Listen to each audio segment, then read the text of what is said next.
ब्रह्म ज्ञान की चर्चा की है। पहले मनुष्य को समझना चाहिए कि हमारे जीवन में हमें दुख देने वाला इस संसार में कोई नहीं।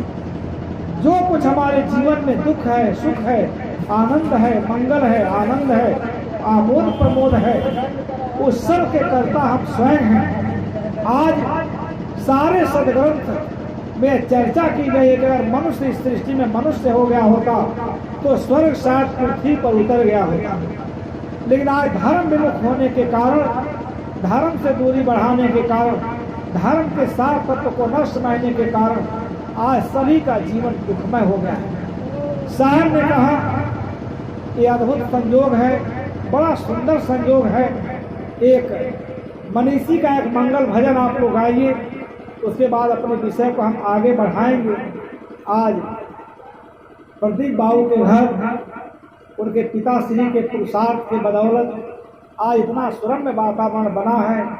ऐसा संयोग, ऐसा दुर्लभ संयोग, ऐसा पावन अवसर, ऐसी पावन शुभ घड़ी जीवन में बहुत कम आती है, क्योंकि आदमी सत्संग न सुनने के कारण, धर्म का आचरण न करने के कारण ऐसे विषयों में डूबा हुआ है।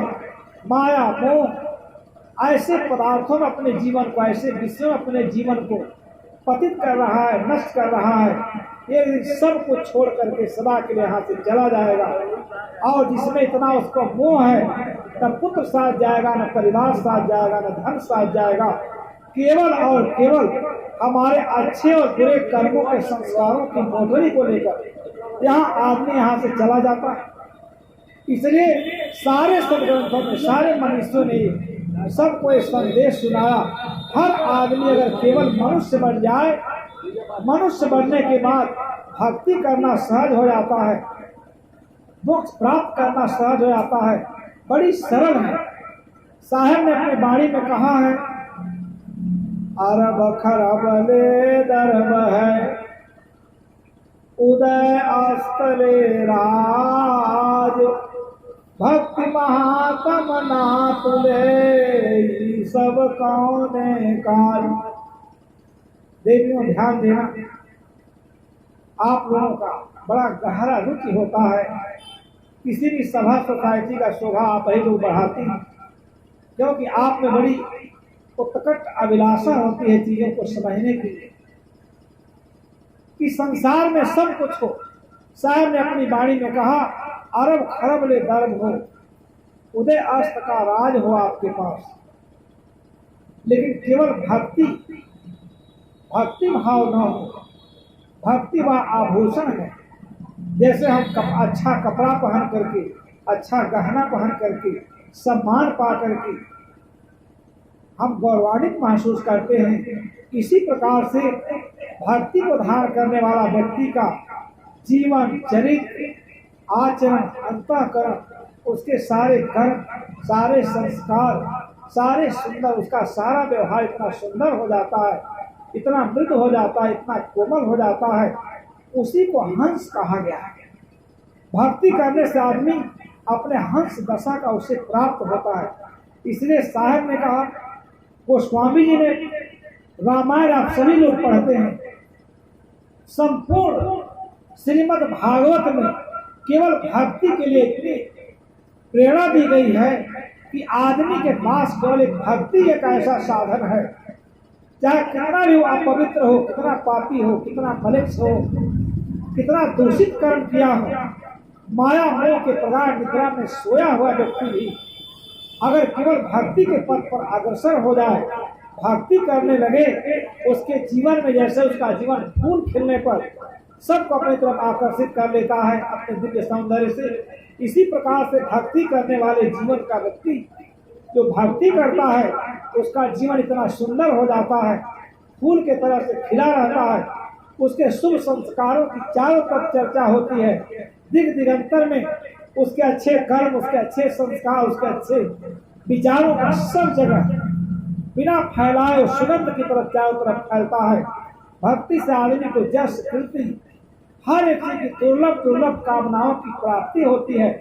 इसलिए सबसे पहले जो व्यक्ति का कर्तव्य है, धर्म है, जो कथा सुनाया जाता है, उस कथा का मतलब है कि हर व्यक्ति पहले धर्म के मार्ग पर अग्रसर हो। अब भक्ति शब्द बहुत व्यापक है, भक्ति किसे कहा जाता है।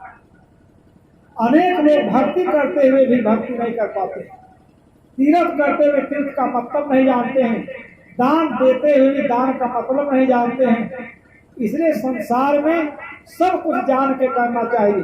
पूजा पाठ भी आप लोगों को करना चाहिए। पूजा पाठ का क्या मतलब है, किसका पूजा कर रहे हैं, इस पूजा से हमारे जीवन का प्रयोजन क्या है, ये सारे विचार, सारे दृष्टिकोण, तीर्थ जाने का क्या मतलब है, भजन करने का क्या मतलब है, सेवा परायणता का क्या मतलब है, धर्म परायणता का क्या मतलब है।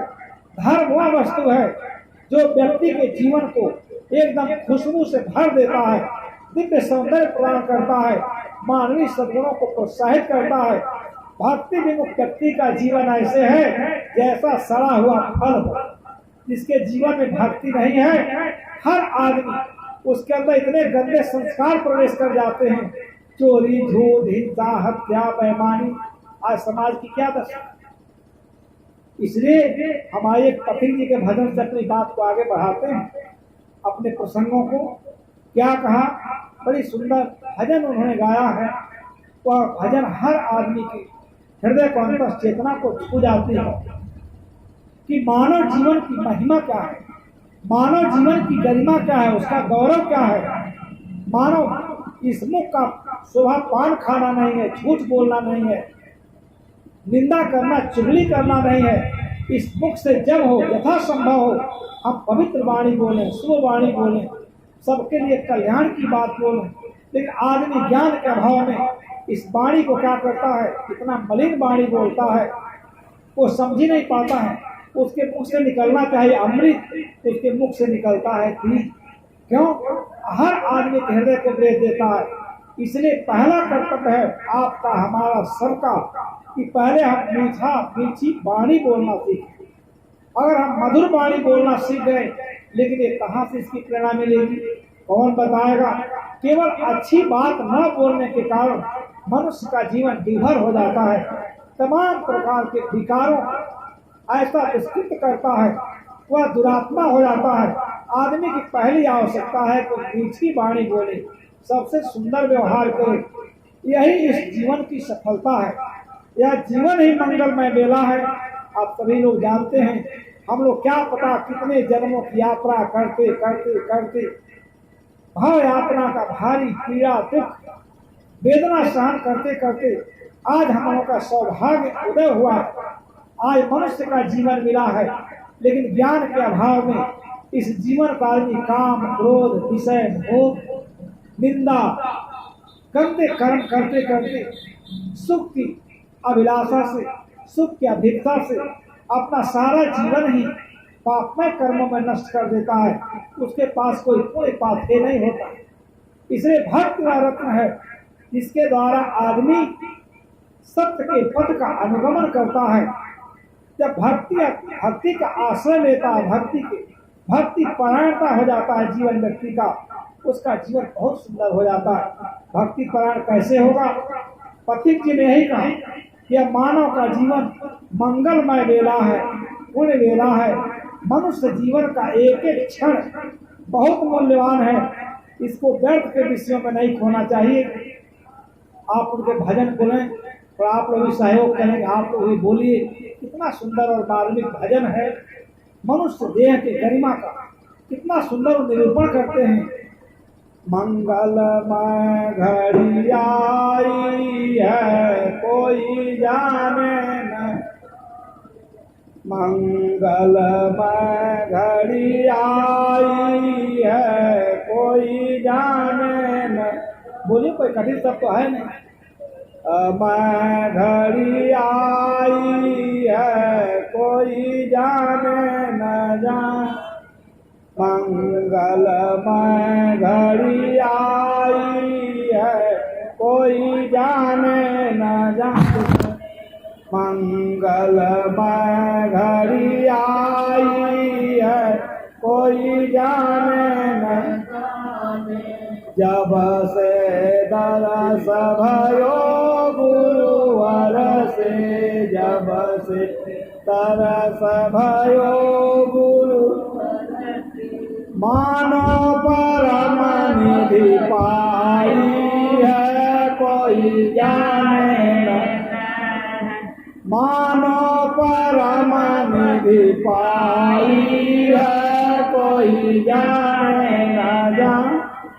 मंगलमय घड़ी आई है कोई जाने न जाने। मंगलमय घड़ी आई है कोई जाने न जाने। शुभ सतसंगति सुलभ भयो जब शुभ सतसंग सुलभ भयो। शुभ सतसंगति सुलभ भयो ज्ञानामृत झरी लाई है कोई जाने न पाई। ज्ञानामृत झरी लाई है कोई जाने न जाने। मंगलमय घड़ी आई है कोई जाने न जाने। मंगलमय घड़ी आई है कोई जाने न जाने। एक ही मनन एक ही चिंतन एक ही मनन एक ही चिंतन।